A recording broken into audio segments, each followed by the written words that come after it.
Aloha. My name is Joe, and welcome to my channel, Lords of the Fly. When I was a little boy, I enjoyed taking a medium sized rock, the size of a mango, and toss it into a still water region of a pool near the ocean. And usually I'd find these pools where the water, the fresh water from the mountains, having cascaded down in waterfalls, made its way out to where the ocean was crashing in the breaking surf. But there'd always be these little pools that were still and silent. And I would like to throw a rock just to watch the ripples from that rock and see the water in motion reaching towards the sand on either side.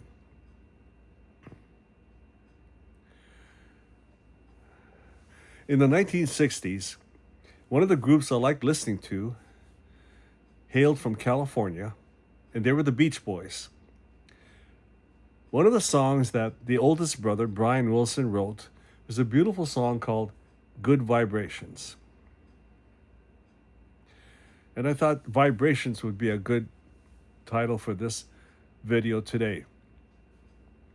It seems our country, the United States of America, has been one big lake in which someone has dropped a rock in the last couple of days, and vibrations are spreading throughout the country, triggering emotions that run the full spectrum, from hate to compassion, from disdain to empathy, and all the emotions in between.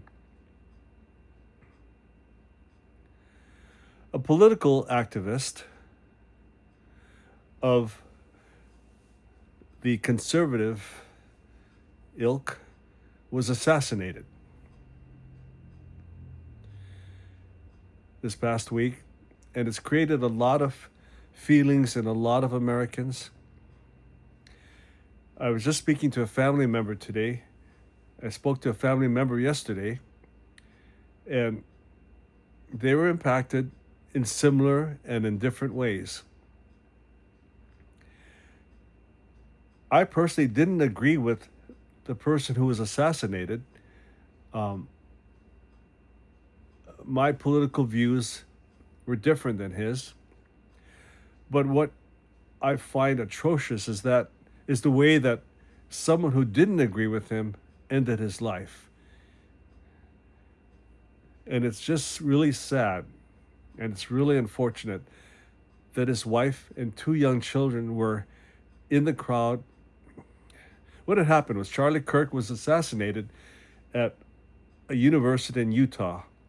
And Charlie Kirk made it a mission in his life to go and debate with people of opposing political views.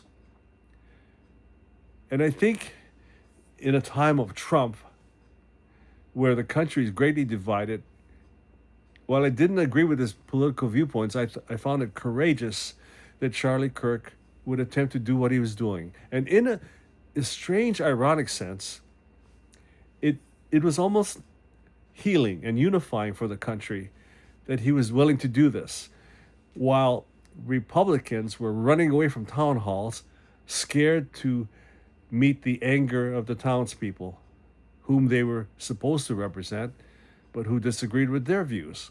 At least Charlie Kirk had the courage and the courtesy to allow a podium for people of opposing views to speak their minds, and he would debate with them. The debates didn't always go well or smoothly, but at least it was an opportunity for a rational exchange of discourse. And I think that in part, or in a great deal, was healing for our country, that someone was allowing people to have that opportunity.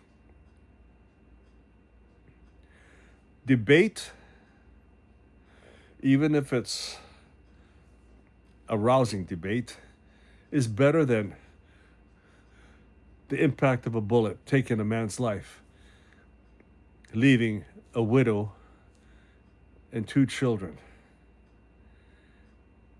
That's always sad. I don't care what part of the political spectrum you're on.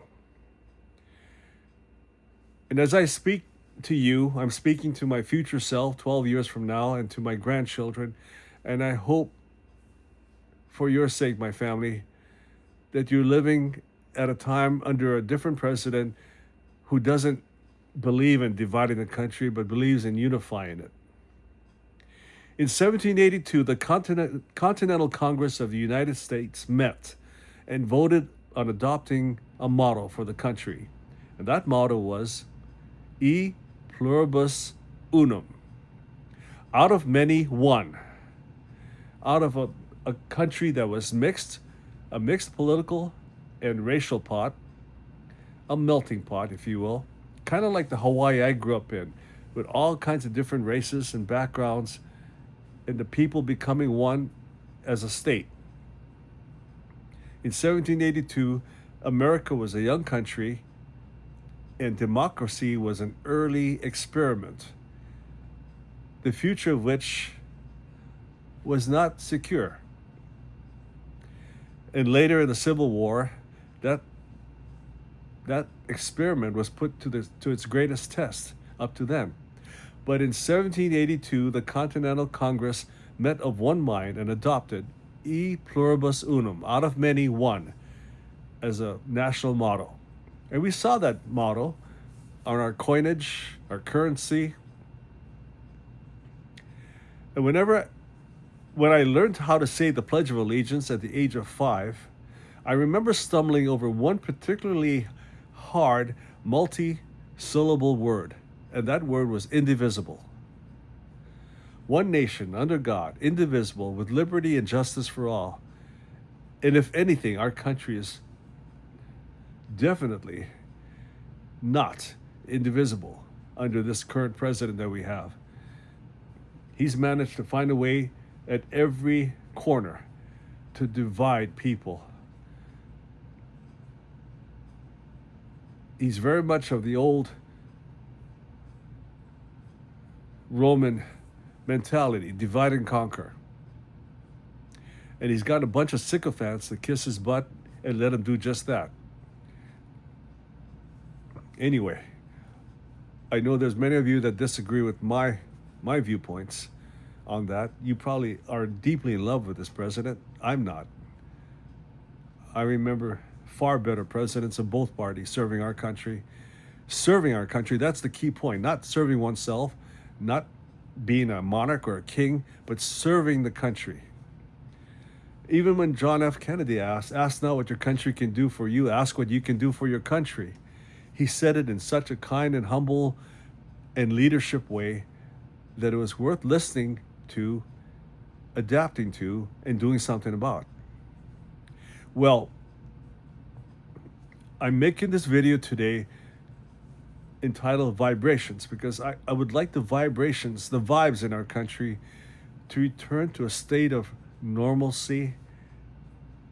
And my friendly counsel for all, and it's something that I'm speaking to myself first, is to be a kinder, more loving human being in all ways possible, like the little things.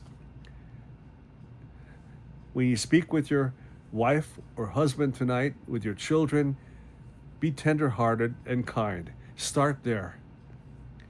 When you have thoughts about yourself and you're struggling, be kind to yourself. Be compassionate on yourself. And think of the little boy or girl inside and treat them well and lovingly. Our country needs to heal in the aftermath of an assassination. Our country needs to heal, not just for that family, but for our own sakes, our neighbors, our communities, our regions, our states, our country as a whole. We need to heal. We need to be better human beings. We need to be more rational human beings, not riding on emotions or just complaining about the differences in other people. We should let others be who they are. We should concentrate on being better human beings ourselves instead of pointing the fingers. That's my message today in this video. I'm a stroke survivor, and I never thought I'd be able to say this, but I am thankful that I had those strokes 3 years ago, because those strokes were like somebody throwing a rock in my little lagoon and causing a whole bunch of ripples that woke me up. It was indeed a turning point. I want this Charlie Kirk assassination to be a turning point for our country, where people begin conversing and thinking and loving each other, where denominations quit pointing the fingers and complaining and criticizing each other, when groups and factions of people that you don't agree with and you can find a happy medium, a laissez-faire, let it be kind of attitude. You do you and let others do them, but you do you. And you do you the best way you know humanly possible. That's my counsel in this video. Let's be a kinder nation. Let's be a less divided nation. Let's find the humanity in each other and build bridges, not walls. Whether it's the economy or health issues or politics or a riffraff argument with a neighbor or heated emotions with a spouse or family member, whatever it is, let it go. Let it be, and choose to be kind. Choose to be happy. You know, I try to affirm every day, I choose to be happy. I am grateful for everything I have. I am capable of achieving great things. With this YouTube channel, I am capable of achieving world peace, one little venue at a time, one little heart at a time. I am a stroke survivor, and I'm thankful I'm alive. I'm blessed to be alive, so that I can speak into these videos to my children and my grandchildren and my future self. Here in 2025, I am praying for a more peaceful country that knows in a more mature way to resolve differences. And I pray for that because in 2037, 12 years from now, I want my future self to be blessed with grandchildren coming to him and telling him about their day. I want my children to be happier because the ugly world of 2025 is in the past, and you're now living in a better America. The time is short, and I pray for the Lord to come again soon, but soon is a relative term. I'm different in that I think of time itself as a venue. I think God sees the whole history of mankind. He can see one end of the timeline and the other at the same time. So time itself is a single venue for him, just like space. Time and space. We should be grateful for what we have. We should choose to focus on what we can control. We should embrace every challenge as opportunities to grow. We should be committed to long-term improvement. And we should choose to make a positive impact today and every day. When you go to the grocery store to shop for groceries, be extra kind. Say thank you to the courtesy clerk. Say thank you to the people you pass, or someone who's holding the door open for you, or someone you can hold the door open for. Be kind. In the parking lot, Say hi and smile at the person passing you. We all experience the same challenges in life. Let us look at life with joy and triumph rather than hatred and envy and disdain and criticism. So, just in this very moment, you decide. You decide what the next moment will be like for you. Right now, choose to be happy. Choose to reflect. Sit back, relax, and close your eyes and meditate on how very blessed you are and how thankful you can be and should be for what you have. Whether you have a lot or you have a little, there's always a lot to be thankful for. I grew up in a life, my life, I had very little. But today, I don't look at my life in terms of possessions or comfort and lifestyle. I look at it, the people that I'm surrounded by, loved ones, a spouse, children, grandchildren. I have an abundance of love in my life, and that's what I choose to focus on. And other people in my community are blessed the same way. So, my making a difference by giving my neighbor a smile or doing some kind deed for someone I see on the street or whatever venue I happen to go to, that impacts like a stone in a river. That impacts in positive ways for a tremendous emotional and people distance. That goes a long way. I'm praying earnestly that the Holy Spirit help me make every video count. I remember just 3 short weeks ago how nervous I was about making that first video, but here I am. I'm actually beginning my 4th week today because I began on a Friday and today's Saturday. I'm beginning my 4th week as a YouTube content creator. I don't know how good a job I'm doing. There's still aspects of me that question or have doubts. But I know that if I sit still on those questions and doubts, I will not be able to do anything in a positive direction. And so I accept my questions and doubts. I accept my insecurities, my inferiorities, and my inadequacies. I accept it all because I'm actually hurdling over them and doing something positive about it. And I hope in time, hopefully sooner than later, I can see some positive returns.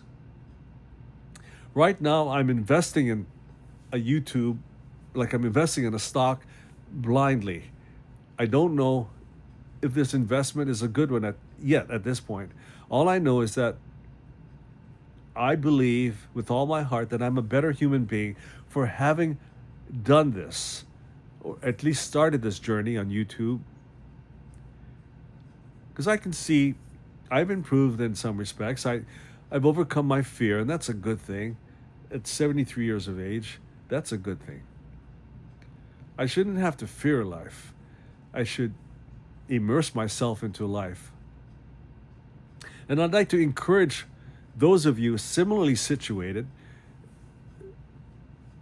older people like myself, people who have endured and are recovering from cardiovascular cancer, other medical maladies. My earnest prayer is that you continue recovering, doing what you can. I personally feel like I try to help God help myself. I read my Bible. I commit to memory several scripture verses a month. I read a lot of books. I do a lot of reading. I do things that I believe help improve my mind, my mental outlook on life, my mindset, so that I can be a more eloquent human being, having done healthy, constructive research and building my mind as God repairs my brain cells from the strokes. And I want to have a fresh, happy outlook on life because I know that that's healing. Whereas feeling depressed and gloomy and sad and self absorbed, those aren't healing activities. And I'd like to think about my country as still being the greatest country on earth, and I'm thankful to be an American. But I want to live a good life as an American, and that begins with me and how I treat those closest to me and those that I come into contact on a daily basis. A single kind gesture will go a long ways in promoting world peace. I heard it said somewhere that a butterfly fluttering its wing in one end of the world can actually create a hurricane in another part of the world. You know, that's an exaggeration, of course, but the point being that one little thing can make a world of difference. And what if that one little thing was a good, kind thing instead of an evil, hateful thing? Wouldn't this world be a lot better off? So let's choose to do the one kind little thing today or tonight, or whatever time it is in your neck of the woods. Just do one kind little thing. Make one small little difference for the better. And feel good about that. Have a good night's rest and return in the morning to repeat the same process. Just one kind little thing. I am very sorry for Charlie Kirk's family. They have to, I'm praying for them as they go through this grieving process. I'm also praying for the family of the assassin. I found out today from a loved one that the assassin actually was raised up in a Republican household. And it was wrong for President Trump immediately after the shooting to blame the left for having caused that shooting. It wasn't the left. Ironically, it was from a Republican household. And the brave father of that household, knowing full well that the death penalty exists in Utah, oh, what he must have gone through. When his son confessed to him what he had done, urged by his friends to confess, and the father must have wrestled with it in such deep anguish before convincing his son to turn himself in to the police. I'm praying for that father and that family as well, because the grief and loss is great for them too. And maybe the guilt.